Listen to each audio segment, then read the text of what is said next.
Un jour, alors qu'elle étudie à la bibliothèque, le téléphone de Shen Yao sonne. Dès qu'elle répond, un homme l'avertit que quelqu'un vient la chercher. Soudain, Shen Yao est entourée de 4 hommes. Alors la jeune fille court vers la porte, mais un agent lui barre le passage, la forçant à courir le long du couloir. Elle trouve un placard, puis ouvre la porte et s'enferme à l'intérieur pour échapper aux agents, mais elle n'a plus nulle part où aller. Les hommes tentent de défoncer la porte et la jeune fille est terrifiée. Juste au moment où les choses semblent désespérées, l'homme qui l'a appelée lui dit de se retourner. Derrière elle, une lumière jaune flotte et une main l'attrape. Lorsque les agents enfoncent la porte, la fille est déjà loin. Elle a été enlevée par Wang, celui qui l'a appelée pour l'avertir de la présence des agents. Il essaie de l'emmener le plus loin possible d'eux. Wang est cependant touché en l'air, mais même s'il n'est pas blessé, il ne pourra pas emmener la fille loin d'eux. Il pose donc Shen Yao au sol et crée une barrière pour la protéger, tandis qu'il se prépare à combattre. Dès qu'il atterrit, il frappe l'un des agents d'un coup de poing qui le projette au loin. Un autre agent l'attaque, puis Wang le repousse d'un autre coup de poing tout en repoussant 2 autres agents. Finalement, l'un d'eux parvient à plaquer Wang, qui explose. Après une brève lutte en l'air, l'homme parvient à projeter Wang contre un bâtiment avec l'aide de ses 3 alliés. Mais lorsque la poussière retombe, les 3 alliés sont tous hors de combat. Il sort du bâtiment et enlève son manteau car les choses vont devenir sérieuses. L'agent en a assez de perdre du temps, alors il décide d'aller jusqu'au bout et soulève un autre bâtiment. L'agent lance le bâtiment contre Wang, mais sans même une goutte de sueur, Wang attrape le bâtiment avec ses pouvoirs, le met en pièces et lance les blocs contre l'agent. L'homme essaie de se défendre, mais Wang compresse simplement tous les blocs jusqu'à ce qu'une explosion massive se produise, envoyant Wang et l'agent dans une version miroir du monde. Wang est agacé que les choses se soient déroulées ainsi, car cela lui causera beaucoup d'ennuis, mais il doit maintenant s'occuper de l'homme. L'agent sort son arme et la pointe sur Wang, mais l'arme ne fonctionne pas dans cette dimension. L'énergie jaune commence à entourer Wang et l'agent est repoussé dans l'eau. Le temps commence alors à se rembobiner et Wang espère que les choses pourront se passer différemment dans le cycle suivant.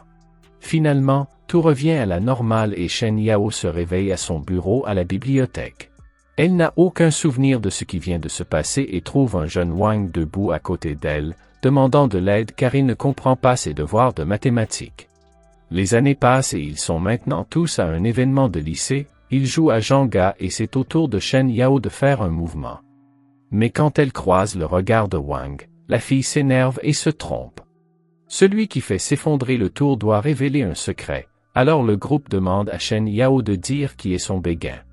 Wang commence à sourire dès qu'il l'entend, puis ses camarades de classe commencent à se moquer de lui parce qu'il est impossible que Shen Yao puisse aimer un simple PNJ comme lui. Mais à la surprise de tous, y compris de Wang, Shen Yao admet qu'elle l'aime vraiment. Normalement, cela aurait dû être le plus beau jour de sa vie, mais juste après, Wang est passé à tabac. Wang n'a jamais rencontré aucune de ces personnes de sa vie, mais leur chef Sun-jun a le béguin pour Shen Yao et il décide de jeter Wang dans la rivière et menace de le tuer.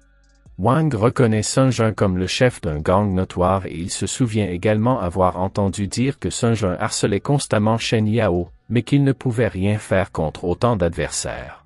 Sun-jun appelle alors Shen Yao sur le téléphone de Wang et lui dit de jeter un coup d'œil à l'état pitoyable de son petit ami. Shen Yao est horrifié de voir ce que Sun-jun a fait à Wang. Sun-jun dit à Wang qu'il est un perdant et qu'il n'a pas le droit de sortir avec quelqu'un d'aussi parfait que Shen Yao. Maintenant, Wang pourrait choisir la voie la plus facile et jurer qu'il ne parlera plus jamais à Shen Yao, mais Wang ne la trahirait jamais de cette façon, alors il donne un coup de tête au garçon, mais Wang finit par tomber dans la rivière. Sun-jun commence à paniquer parce qu'il n'a jamais vraiment prévu de tuer Wang, il voulait juste lui faire un peu peur. Il appelle Wang pour voir s'il va bien, mais personne ne répond, donc Wang est probablement mort. Pendant ce temps, dans l'eau, Wang se noie, mais il ne se soucie pas d'essayer de se sauver car s'il ne peut pas protéger la personne qu'il aime, alors il n'a pas de sens d'être en vie. Soudain, Wang a une vision de son enfance où il venait de s'échapper d'une bagarre et cela a immédiatement détruit toute la popularité qu'il avait. À la fin de la journée d'école, tout le monde est rentré chez lui, mais Wang est resté en arrière. Finalement, Shen Yao a trouvé Wang. Shen Yao pensa qu'il avait oublié son parapluie et elle lui proposa de partager le sien pour qu'ils puissent rentrer ensemble à la maison. Wang refusa son offre, mais Shen Yao lui rappela qu'il pleuvait toujours et qu'il allait donc se mouiller.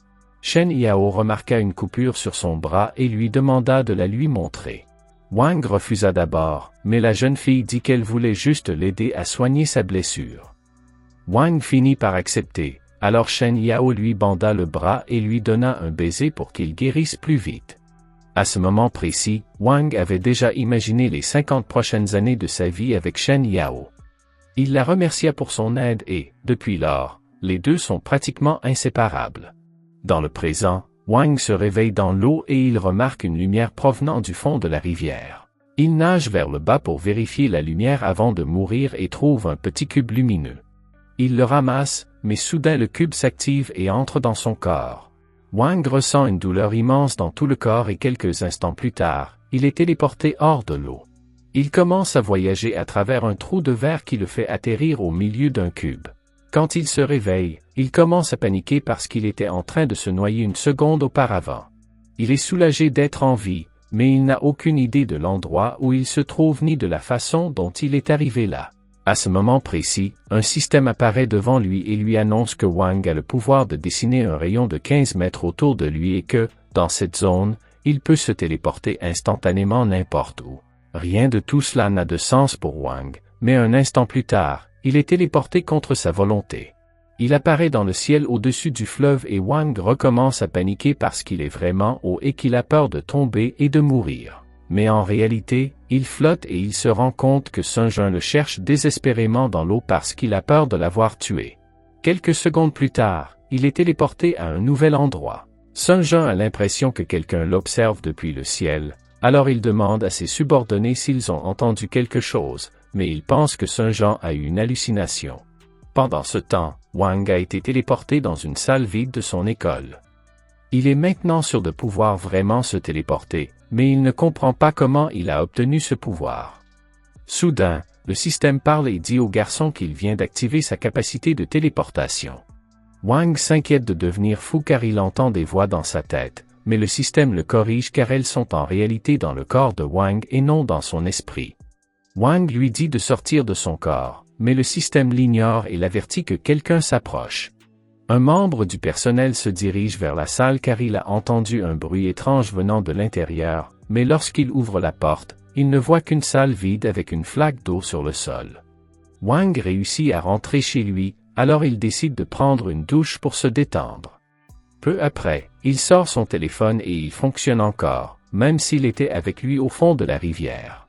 La première chose qu'il fait est d'appeler Shen Yao pour lui faire savoir qu'il est toujours en vie. Dès que Shen Yao répond, elle commence à lui demander frénétiquement s'il va bien. Elle pense que Sun-Jun est allé trop loin, alors elle demande à Wang s'il devrait le dénoncer à la police, mais Wang lui dit que ce n'est pas nécessaire et qu'il a réussi à s'échapper sans que Sun-Jun ne le voie. Donc pour le moment, le tyran est probablement toujours à la recherche du corps de Wang dans la rivière.